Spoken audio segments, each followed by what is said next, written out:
ఈ విధంగా క్రోధ తామ్రాక్షుడైపోయినాడు రావణాసురుడు.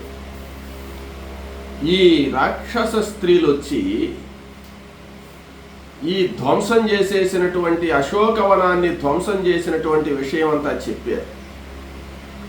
అశోకవనాన్ని ధ్వంసం చేసిన విషయానికంటే కూడా సీతతో పరపురుషుడు మాట్లాడేది మేము చూసాము అని చెప్పారే, అది తట్టుకోలేకుండా ఉన్నాడు అనమాట. అంటే కామక్రోధాలు అనేటువంటివి ఎలా ఉంటాయంటే, సీతాదేవి మీద కామంతో ఉన్నాడు రావణాసురుడు. ఆ కామంతో ఉండేటప్పుడు తాను ఇష్టపడినటువంటి ఆ స్త్రీతో వేరే పురుషుడు మాట్లాడాడు, ఒక వానరుడు వచ్చి మాట్లాడాడు అనగానే ఈయన క్రోధం ఎక్కువైపోయింది అనమాట. క్రోధం ఎక్కువైపోయి ఒకే మాట చెప్తున్నాడు, వాడెవరో వచ్చి సీతతో మాట్లాడాట, అసలు మన అశోకవనంలో ఎలా ప్రవేశించగలిశాడు, ప్రవేశించడమే కాకుండా సీతతో మాట్లాడడం కాకుండా ఇంకా కూడా మన అశోకవనాన్ని అంతా కూడా ధ్వంసం చేసినటువంటి ఆ దుర్మార్గుడైనటువంటి ఆ వానరుడెవరో, వాడు రామదూత కావచ్చు, లేక కుబేర దూత కావచ్చు, దేవేంద్ర దూత కావచ్చు, ఎవరైనా కావచ్చు, వాడిని ముందు సంహరించేయాలి అని చెప్పి వెంటనే కింకరులు అనేటువంటి ఒక వర్గం ఉంది, అంటే ఒక సైన్యం అన్నమాట. మహాబల పరాక్రమ సంపన్నులు ఒక వర్గం, 80,000 మంది వాళ్ళు. ఆ 80,000 మంది కింకరులకు ఆజ్ఞాపించాడు అనమాట. సర్వసేనాధిపతులు, మంత్రులు, సామంతులు అందరూ ఉన్నారనమాట. అక్కడ ఉండేటువంటి ఆ రాజ్యానికి సంబంధించినటువంటి అధికారులందరూ ఉన్నారు. ఇప్పుడు మామూలుగా సామంత రాజులు అంటే మనం ఏమనుకుంటాం, చిన్న చిన్న రాజ్యాలను పరిపాలించే రాజులు, వాళ్ళందరూ కూడా ఇక్కడికి వచ్చి ఒక పెద్ద రాజు దగ్గరికి వస్తారు, వాళ్ళు సామంత రాజులే కదా. ఇక్కడేమంటే లంకానగరంలో ఉండేది ఒక రాజే కదా, చిన్న చిన్న రాజ్యాలు లేవు కదా, సామంతులు ఎక్కడి నుంచి వచ్చారంటే కొన్ని భాగాలను, అదే లంకానగరంలో కొన్ని భాగాల మీద ఉండేటువంటి అధికారులు అన్నమాట వాళ్ళు. ఆ అధికారులు తర్వాత ఏమంటే సైన్యాధ్యక్షులు అందరూ కూడా అక్కడ ఉన్నారు, మంత్రులందరూ కూడా. అప్పుడు మొట్టమొదట రాజుగా ఉండేటువంటి రావణాసురుడు ఎలా ఆజ్ఞాపిస్తాడు, రాజధర్మం ఏంటంటే ప్రహస్తుడి ఛాయ చూశాడనమాట. ప్రహస్తుడంటే ప్రధానమంత్రి ఛాయ చూసి, ప్రహస్త ఆ వానరుడి విషయం ఏందో చూడు ఒకసారి అన్నాడు. వెంటనే ప్రహస్తుడు ఈ 80,000 మంది కింకర్లను పిలిపించాడనమాట.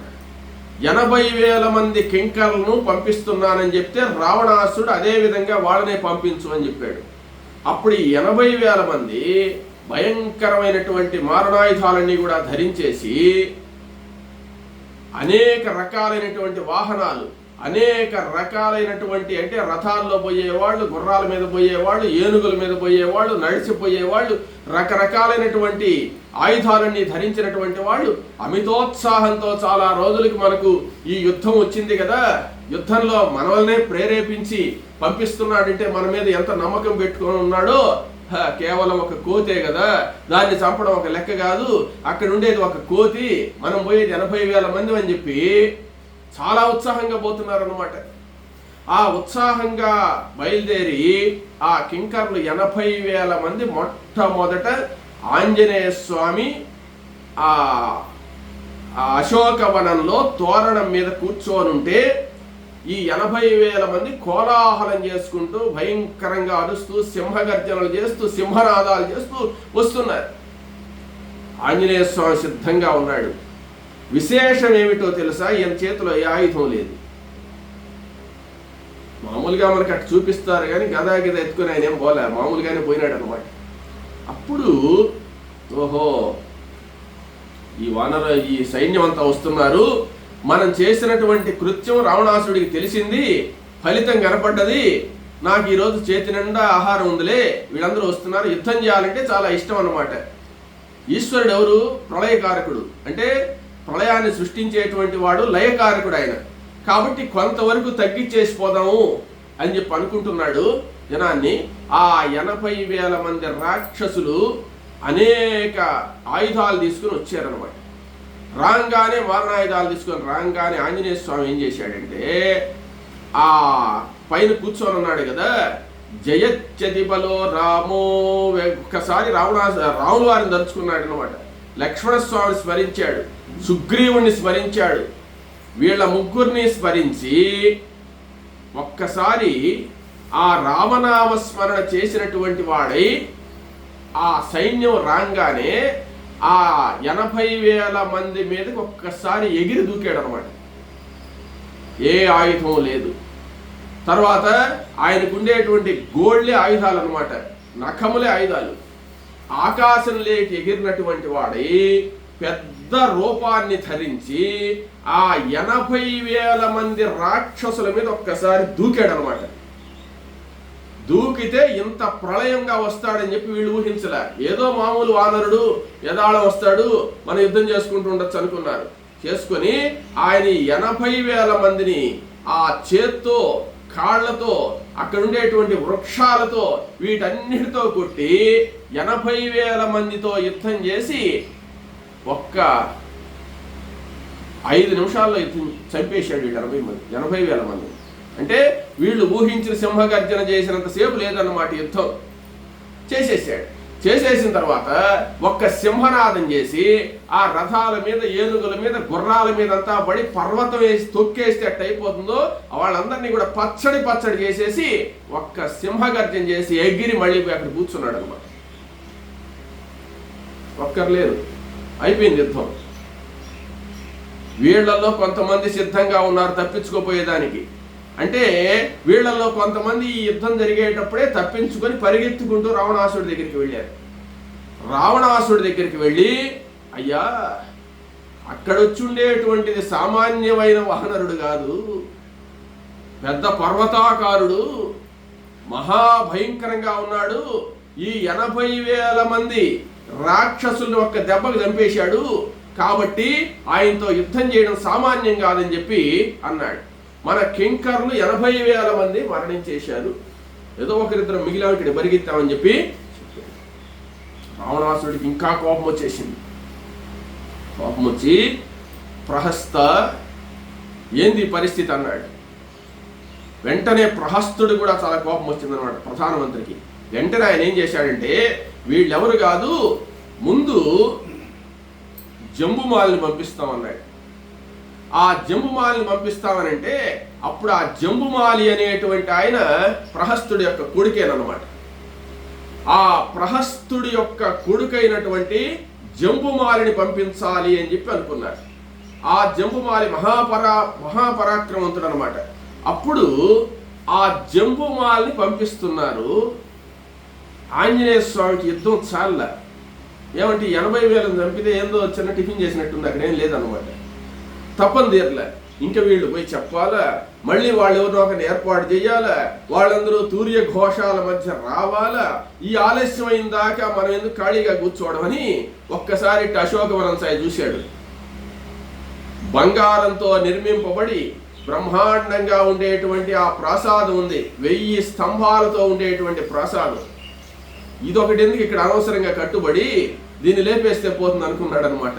లేకపోయేసేసి ఆ ప్రాసాదాన్ని మొత్తం ధ్వంసం చేయడానికి పోయి ఆ ప్రాసాదం మీద ఎక్కి కాళ్ళతో తొక్కేస్తున్నాడు. దాన్ని పెద్ద రూపం ధరించి కాళ్ళతో తొక్కేస్తే అది మనం మామూలుగా ఏదన్నా మిద్దెలు వాటిని పగలగొట్టేదానికి బుల్డోజర్ పెట్టి తోసేస్తారే, అట్ట ఆయన చేతులతోనే దోసేస్తున్నాడు అనమాట. తోసేస్తూ ఉండే సమయంలో ఆ చైత్య ప్రాసాదాన్ని కాపాడేటువంటి వాళ్ళు 100 మంది మహాయోధులైనటువంటి రాక్షసులు ఉన్నారు. ఆ 100 మంది వచ్చారు.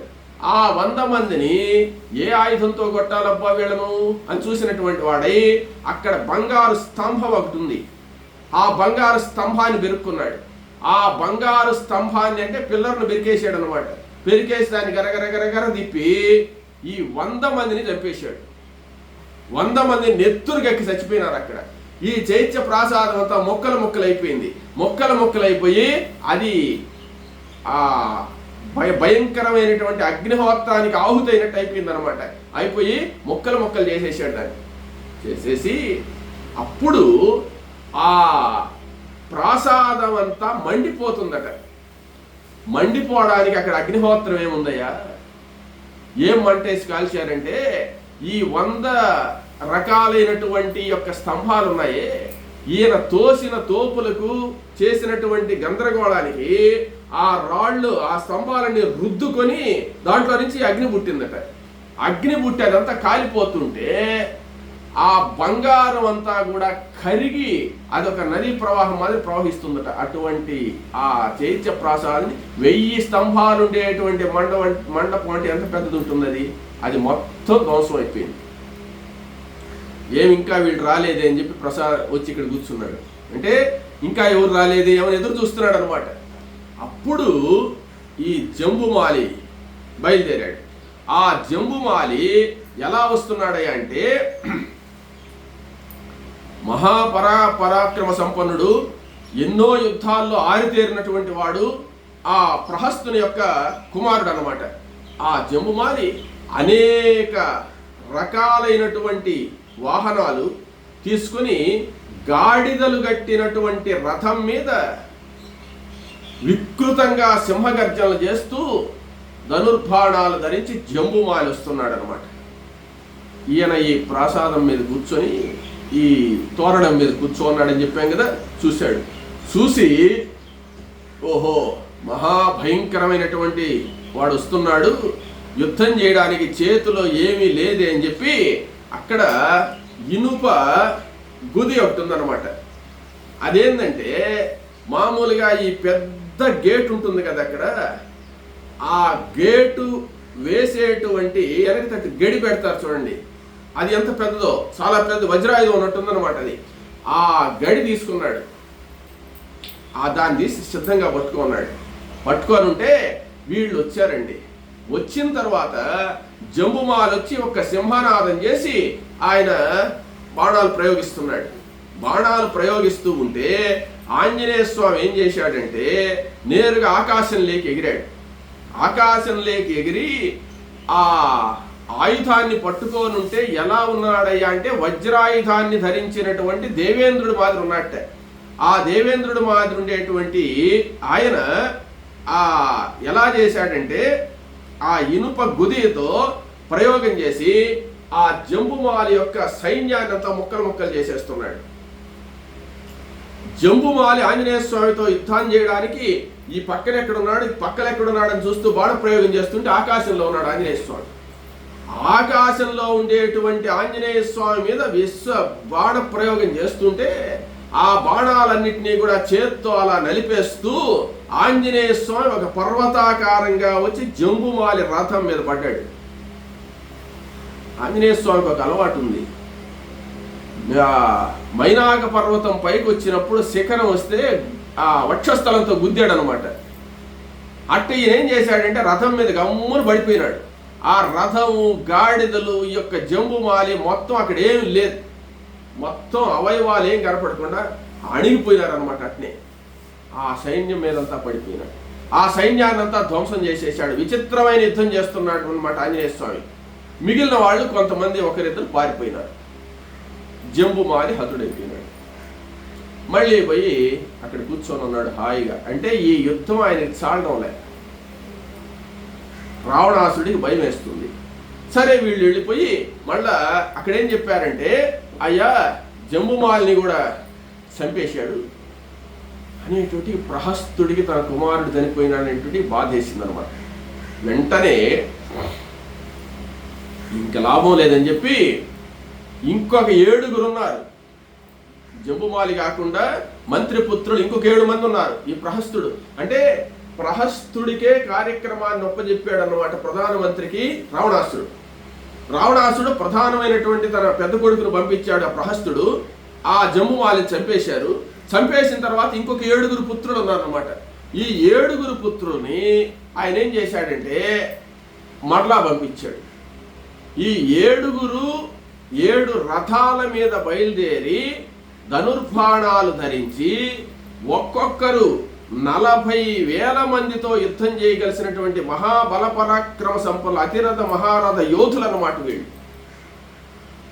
వీళ్ళు ఒక్క వానరుడేమిటి, ఈ యొక్క ధ్వంసం చేయడం ఏంది, ఎంతమందిని పోయినా సంహరించడం ఏంది, ఆయనకుండేటువంటి బలం ఏంది, సామర్థ్యం ఏంది అని చెప్పి క్రోధ తామ్రాక్షులైపోయి ఎలాగైనా సరే సంహరించేసి వస్తాం ఈసారి అని చెప్పి ఈ 7 మంత్రులు బయలుదేరారనమాట.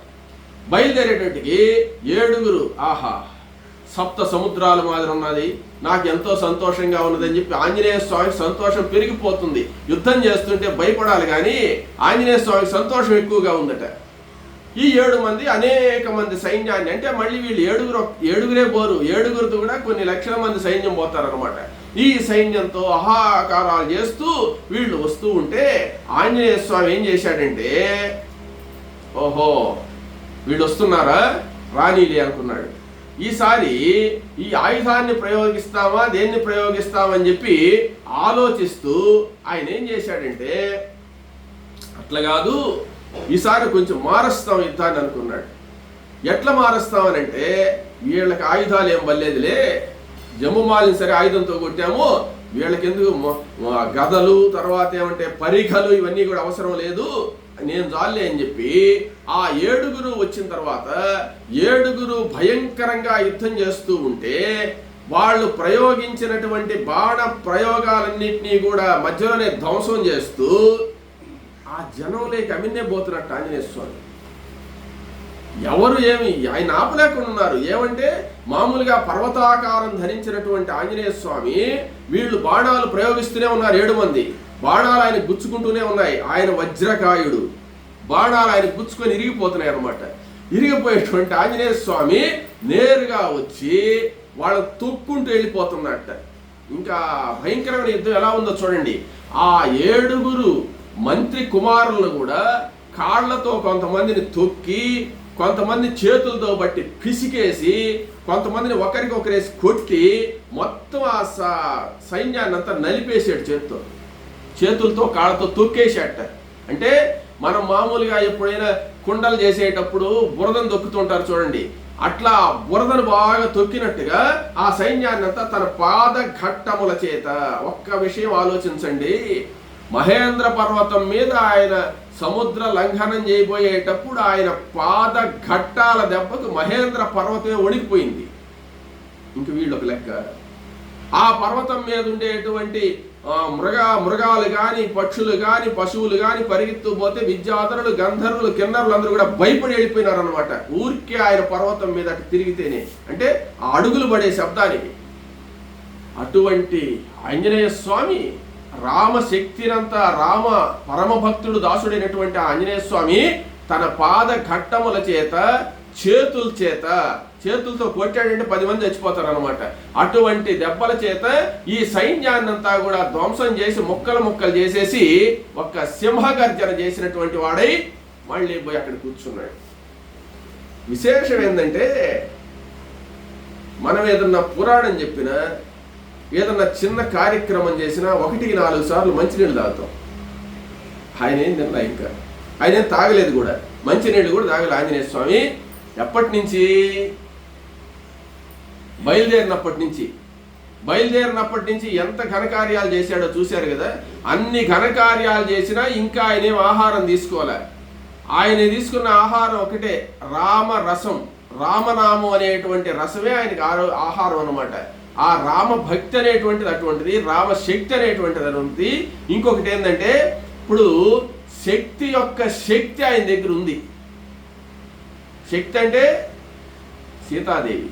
సీతాదేవి యొక్క శక్తి చూడామణి. ఆ చూడామణి ఆయన చేతిలో ఉంటే ఈ రాక్షసులు ఏం చేయగలరు? కాబట్టి ఆ యుద్ధం జరుగుతూ ఉంది. ఈ 7 ససైన్యంగా మరణించిన తర్వాత మరలా విషయం తెలుసుకున్నాడు రావణాసురుడు. అబ్బా ఏంది యుద్ధం, నేను త్రిలోకాల్లో యుద్ధం చేశాను కానీ, దేవతలతో కూడా యుద్ధం చేసి ఉన్నాను కానీ, పోయినోడు పోయినట్టే కానీ ఒక్కడు కూడా తిరిగి రావడం లేదు. ప్రయాణం చేసుకొని పోవడం తెలుస్తున్నది కానీ ఒక్కడు కూడా ప్రాణాలతో వచ్చేవాళ్ళు లేడే. వీడేందబ్బా, అసలు వానరుడేనా, లేకపోతే ఎవరితను, ఏదన్నా పెద్ద భూతమా, లేకపోతే ఏదైనా ప్రళయకాల రుద్రుడా ఏందని చెప్పి ఆయనకి అర్థం. యమధర్మరాజా, యమధర్మరాజైనా నన్నేం చేయలేడే, ఈశ్వరుడు కూడా నన్నేం చేయలేడే, శ్రీ మహావిష్ణువు కూడా నన్నేం చేయలేడే. అసలు ఏనేంది నా రాజ్యం లేకొచ్చి, నా నగరం లేకొచ్చి నా సైన్యాన్ని అంతా ఇలా చంపేస్తున్నాడని చెప్పి రావణాసుడికి కోపం పెరిగిపోతుంది. అదీగాక సీతతో మాట్లాడాడనే కోపంతో నేను పంపిస్తే పంపించినటువంటి వాళ్ళని చంపేస్తున్నాడే అని చెప్పి ఈసారి ప్రహస్త ఏమిటి మన బలవంతా నశించిపోతుందన్నాడు. ఈసారి చూస్తానుండని చెప్పి సేనానాయకులను పిలిపించాడు. సేనానాయకులు పంచసేనానాయకులు 5 మంది సేనానాయకులు, సేనకంతా నాయకులుగా ఉండే వాళ్ళని పంపిస్తున్నాడు. సేనంతా ఈయన చంపేస్తున్నాడు, ఇంకా ఒకతో వాళ్ళు పంపిస్తే కుదరదని చెప్పి మంచి బటువైన వాళ్ళని పంపించాడు అనమాట. పంపిస్తే విరూపాక్షుడు, యూపాక్షుడు, దుర్ధరుడు, ప్రఘసుడు, భాసకర్ణుడు అనేటువంటి వాళ్ళు 5. ఈ 5 సేనానాయకులు అన్నమాట. ఈ సేనానాయకులు కూడా వికటాట్టహాసం చేస్తూ, సింహనాదాలు చేస్తూ, సింహ గర్జనలు చేస్తూ వెళుతున్నారు. ఏంది, ఇంతకు ముందు పోయినటువంటి వాళ్ళందరూ ఒక వానరుని జయించలేకుండా ఉన్నారా? మా పరాక్రమం చూడు, ఆ వానరుని మొక్కలు చేసి తీసుకువస్తామని చెప్పి అన్నారు వీళ్ళు. అన్న తర్వాత మీరు జయించలేనటువంటి వాళ్ళు ఎవరూ లేరు నాయన, ఈ వానరుణ్ణి జయించి వీలైతే ప్రాణంతో పట్టుకోరండి, లేకపోతే సంహరించైనా తీసుకోరండి అని ఆజ్ఞాపించారు. అప్పుడు ఆ 5 సేనానాయకులు ఎలా బయలుదేరారా అంటే, వీళ్ళు ఇంకా భయంకరమైనటువంటి, అంటే తన దగ్గర ఉండేటువంటి సైన్యము, అస్త్రశస్త్రాలు, రథాలు, ఏనుగులు అన్నీ కూడా ఖర్చు అయిపోతున్నాయి అనమాట. అంటే ఖర్చు పెట్టేస్తున్నాడు ఆంజనేయ స్వామి. అంటే కొంత లోపరిచిపోదామని చెప్పి అనుకున్నాడు ఆయన. ఈ 5 పోయిన తర్వాత 5 సేనానాయకులు వచ్చారు. ఆంజనేయ స్వామి ఒక్కసారి చూసినటువంటి వాడై వీళ్లను చంపడానికి ఇంకొక కొత్త మార్గం ఎంచుకున్నాడు. ఏమంటే వీళ్ళు 5 కదా, ఒకిద్దరిని ఒక ఆయుధంతో చంపుదాం, ఇంకొక ఆయుధంతో చంపుదాం అని చెప్పి అనుకొని, ఆహో రానిలే, బాగా రానిలే అనుకున్నాడు. వాళ్ళు సింహనాదాలు చేస్తుంటే వాళ్ళకి ఆయుష్ తీరిపోయింది. ఎవరేం చేస్తారు అంటే వాళ్ళ ఆఖరి క్షణాలు అనమాట అవి. ఆంజనేయ స్వామి దగ్గరికి రావడం అంటే ఆఖరి క్షణంలో వస్తున్నారు వాళ్ళు. సరే వీళ్ళకి మోక్షం తలుచుకున్నాడు ఆయన. అప్పుడు ఆ సాల వృక్షం, ఒక అర్జున వృక్షాన్ని పెరిగి పెట్టుకున్నాడు సిద్ధంగా చెట్టు. రాగానే విరూపాక్షుడు, యూపాక్షుడు అనేటువంటి వాళ్ళ మీద ఈ సాల వృక్షాన్ని ప్రయోగించాడు. సాల వృక్షం ప్రయోగించగానే సాల వృక్షం పోయి ఆ విరూపాక్షుడు, యూపాక్షుడి యొక్క శరీరాల మీద పడితే, మామూలుగా పడితే లేచి వస్తారు. ఈయన కొట్టినటువంటి వేగానికి ఆ చెట్టు పడంగానే ఈ విరూపాక్ష యూపాక్షులిద్దరూ నెత్తురుగా చచ్చిపోయినారు అక్కడే, ఈ చెట్టుతో కొట్టినందువల్ల. తరువాత దుర్ధరుడు, ప్రఘసుడు, భాసకర్ణుడు అనేటువంటి వాళ్ళు వచ్చారు. వాళ్ళు 3 విజృంభించిన తర్వాత ఏం చేశాడంటే, అక్కడే సమీపంలో ఒక పర్వతం ఉందన్నమాట. ఆ పర్వత శిఖరాన్ని పెకలించాడు. పర్వత శిఖరాన్ని పెకలించి దాని మీద అనేకమైన మృగాలు, పక్షులు, నాగుపాములు అన్నీ ఉన్నాయన్నమాట. ఏమైనా ఉండి ఆ పర్వత శిఖరాన్ని పెకలించినటువంటి వాడై ఒక్కసారి ఆ 3 మీద వేసేసాడు. ఆ 3 మీద పడ్డటువంటి ఈ పర్వత శిఖరం 3 నెత్తురుగక్కి మరణించడమే కాకుండా కూడా ఉన్నటువంటి ఏనుగులు, గుర్రాలు, సైన్యం అంతా ముక్కలు అయిపోయింది అనమాట. తర్వాత ఒక్కసారి విజృంభించి వాళ్ళ సాయి చూస్తే కొంతమంది పరిగెత్తి వెళ్ళిపోయినారు. ఈ 5 సేనా నాయకులను కూడా మొట్టు పెట్టేశాడు.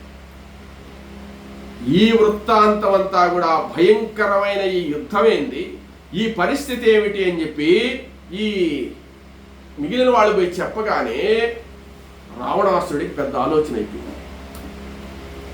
ప్రహస్త, ఏమిటి యొక్క యుద్ధము, అసలు ఎవరతను, ఒక వానరుడేమిటి, ఎంతమందిని పంపించినా యుద్ధంలో ఈ విధంగా సంహరించడం ఏమిటి, చాలా పరాక్రమవంతుడు అన్నట్టున్నాడు, ఈసారి అందరినీ పంపిస్తే కుదరదు, నేనే ఆలోచిస్తున్నానన్నాడు. ఆలోచిస్తున్నానని రావణాసుడు చెప్తున్నాడు.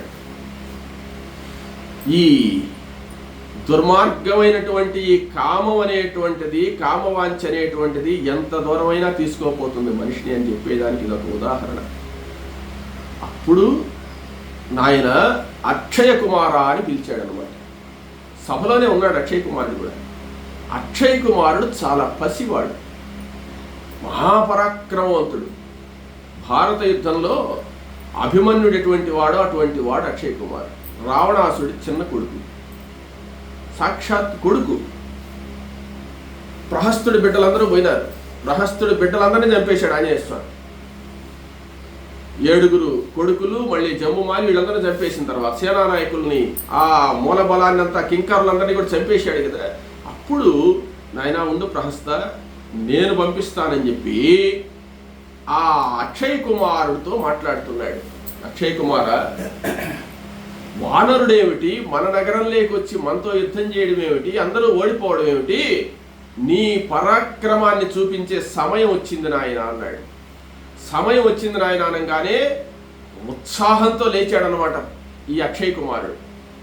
ఈ అక్షయ కుమారుడు ఎప్పుడు వస్తాడా అని ఆంజనేయ స్వామి ఎదురు చూస్తున్నాడు. ఆంజనేయ స్వామి యుద్ధం పెట్టుకున్నదే ఈ అక్షయ కుమారుడి కోసం. ఎందువల్ల తెలుసా? ఈ అక్షయ కుమారుడు రావణాసురుడి చిన్న కొడుకు. వాలి రావణాసురుడు స్నేహితులు.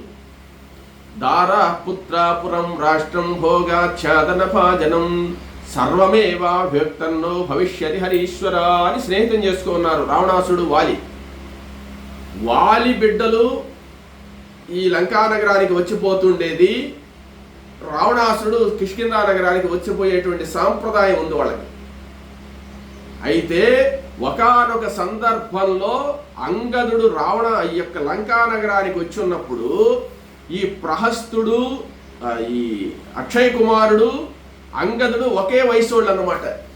రావణాసుడి చిన్న కొడుకు, వాలి యొక్క కొడుకు అయినటువంటి అంగదుడు ఒకే వయసు వాళ్ళు. వీళ్ళిద్దరూ ఆడుకుంటున్నారు. ఆడుకునేటప్పుడు ఈ ఆటల్లో ఈ అంగదుడు సామాన్యమైన వాలి కుమారుడు కదా, రావణాసుడి కంటే బలం వాలికి అన్నమాట. ఈ అంగదుడు బాగా కొట్టాడు ఈ అక్షయ్ కుమారుడిని. ఈ అక్షయ్ కుమారుడిని కొట్టేటువంటికి అక్షయ్ కుమారుడు పోయి రావణాసుడి దగ్గర మొరపెట్టుకున్నాడు. అంగదుడు నన్ను కొట్టేస్తున్నాడు, అంగదుడికి నాకు పడదు, అంగదుడిని మన ఇంటికి రానిపాకి ఇంకని చెప్పాడు అనమాట.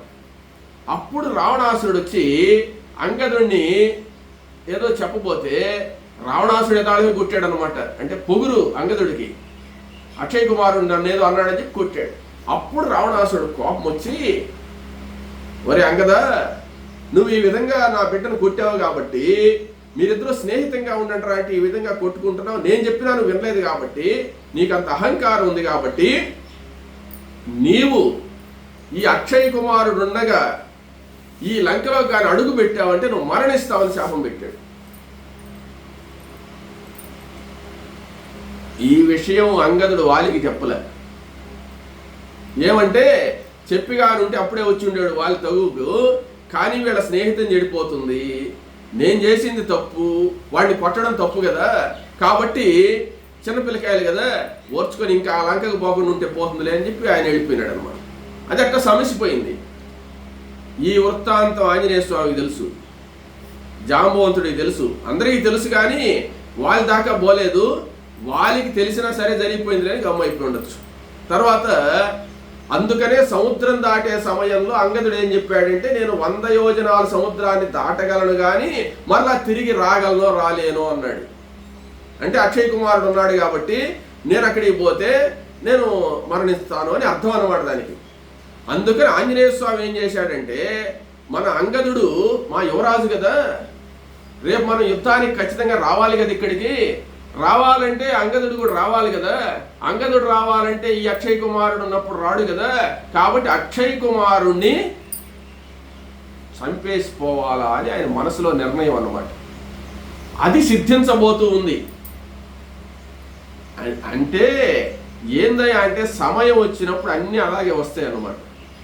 ఇప్పుడు రావణాసురుడు అక్షయ్ కుమారుని పంపించకుండా ముందుగా ఇంద్రజిత్తుని గారిని పంపించుంటే అక్షయ్ కుమారుడు బతికుండేవాడు. కాబట్టి దైవ నిర్ణయం అనేటువంటిది ఒకటి ఉంటుంది, ఆ ప్రకారమే జరుగుతుంది అనేటువంటి ఒక నిర్ణయం అన్నమాట. రావణాసుడికి అక్షయ్ కుమారుడినే పంపించాలనిపించింది. అక్షయ్ కుమారుడితో చెప్పాడు. అక్షయ్ కుమారుడితో చెప్పిన తర్వాత మహోత్సాహంతో అక్షయ కుమారుడు ఆ వానరుణ్ణి చంపేసైనా తీసుకువస్తాను, లేకపోతే ప్రాణాలతో అయినా పట్టి తీసుకువస్తానని చెప్పి ఆ తండ్రికి నమస్కారం చేసి, పరాక్రమ సంపన్నుడు పసివాడైనటువంటి ఆ అక్షయ్ కుమారుడు ధనుర్బాణాలు ధరించినటువంటి వాడై దివ్యమైనటువంటి రథాన్ని ధరించి చాలా విచిత్రంగా యుద్ధం చేయగలిసినటువంటి శక్తి కలిగిన వాడు అక్షయ్ కుమారుడు, సామాన్యుడు కాదు. అటువంటి అక్షయ్ కుమారుడు ససైన్యంగా బయలుదేరి ఆ ఆంజనేయ స్వామితో యుద్ధం చేయడానికిగా బయలుదేరుతున్నాడు. తూర్య ఘోషాల మధ్య, అంటే భారతంలో అభిమన్యుడి పాత్రే ఇక్కడ అక్షయ్ కుమారుడు అనమాట. ఆయన బయలుదేరితే అందరూ కూడా అక్షయ్ కుమారుడు యుద్ధం చూడాలి, చాలా బాగా చేస్తాడని చెప్పి అనుకుంటున్నారు. ఈ అక్షయ్ కుమారుడిని పంపించడం రావణాసుడికి చాలా సంతోషంగా ఉంది. విజయం లభిస్తుంది మనకు, ఆ వానరుని ఎలాగైనా సరే బంధించి తీసుకువస్తాడనే సంతోషంలో ఆయా రావణాసురుడు ఉన్నాడు. అక్షయ్ కుమారుడు ఆ యొక్క యుద్ధానికి బయలుదేరుతూ ఆనందంగా ఆనందోత్సాహాలతో సింహ గర్జన చేస్తూ ఆ అక్షయ్ కుమారుడు యుద్ధానికి వస్తున్నట్ట. ఆంజనేయ స్వామి ఇంకా ఎవరు వస్తారా యుద్ధానికి అని చూస్తూ ఉన్నాడు. ఆ చూస్తూ ఉండేటువంటి సమయంలో తూర్య ఘోషముల మధ్య ఆ యొక్క అక్షయ్ కుమారుడు బయలుదేరాడు.